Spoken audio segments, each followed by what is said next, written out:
Hello everyone, welcome back. Today we're going to take a quick look at the latest addition to my little collection. It's a set of 50p's, as it says at the bottom there. But these were actually issued by Jersey, not by the Royal Mint. So they've come out of the Tower Mint up in London. These are for the patron saints of all four of the home nations, plus St. Helier, patron saint of Jersey. Now, I think this is actually a set, to be honest, that I think the Royal Mint have missed a blooming good earner on. Given that there's four saints for England, Ireland, Scotland, and Wales, three of them are literally back to back. You're talking, February, March, and April, and one for November.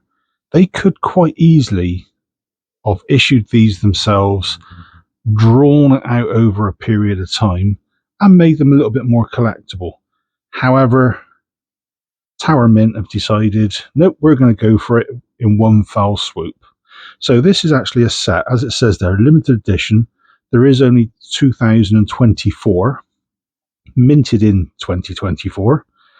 Let's have a quick look. Before we look at the actual coins, there's a little bit on the inside talking about each of the saints themselves.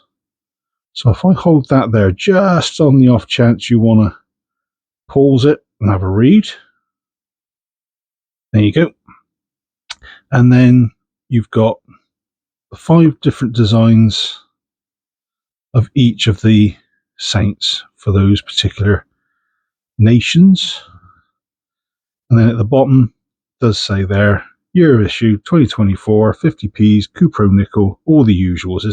It's 8 grams, it's 27.3 mil diameter, brilliant uncirculated, and as it says, the obverse designer is Glyn Davis. So because it's not the normal Royal Mint, you don't always get Martin Jennings. The reverse designers were chaps called Tom Meek and David Lawrence. And the actual obverse, as you can see, unfortunately, you got the reflection of the plastic coating on it. Trying to get around that. Slightly different profile, but you can obviously tell it's Charles. Now, each of these coins, I've got a little bit of info on each. Just a few things I've dug up just to make it a little bit more interesting, really. So, for example, St. George, he was actually a Roman officer born around 270 AD in Turkey. If you believe the tales of him slaying the dragon actually killed him a few years before he's officially reported to have died. He died 23rd of April in the year 303 in Syria. But if you believe the tales of him being killed by a dragon, that was something like 15, 16 years earlier. And then you've got St. David for Wales. Now, he was actually Welsh, unlike most patron saints. He was born near Cardigan. Apologies if I've just killed that. Around the year 500 AD. And he died on the 1st of March 589 in Duffed. So again, you've got George. He died 23rd of April, St. George's Day for us in England. And St. David, 1st of March, being St. David's Day. You then have a quick look at the one for St. Andrew. St. Andrew wasn't even Scottish. He wasn't a Celt. He wasn't even from the British Isles. He was actually born around the year 5 AD in Galilee and was actually Andrew, one of Jesus' 12 apostles.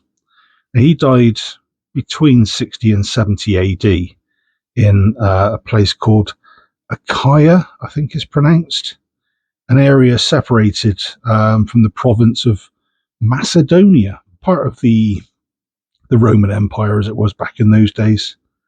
And unlike George and David, his date of death not being known for sure, he's actually commemorated on the 30th of November. And then you have St. Patrick. Everyone knows St. Patrick. Everybody turns Irish and green for St. Patrick's Day.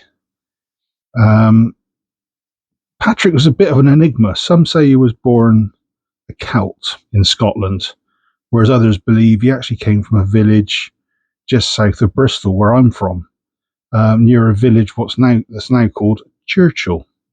But there's never been any real evidence for either, to be honest.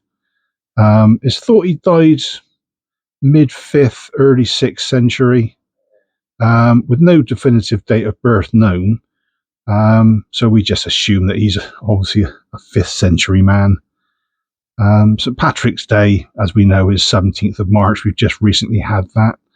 And that's believed to be the date he died, thus the date they use as the feast of St. Patrick. And then last but not least, the Jersey coin itself, St. Helier.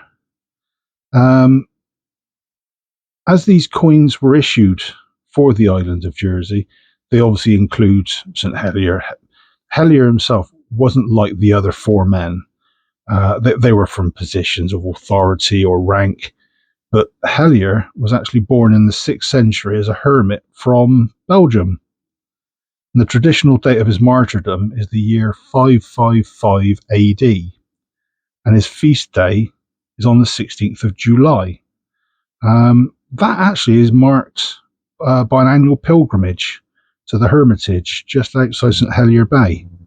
And it's only accessible when the tide itself is low. So there you go, a little bit of a background on each one, and a quick look at the coins themselves.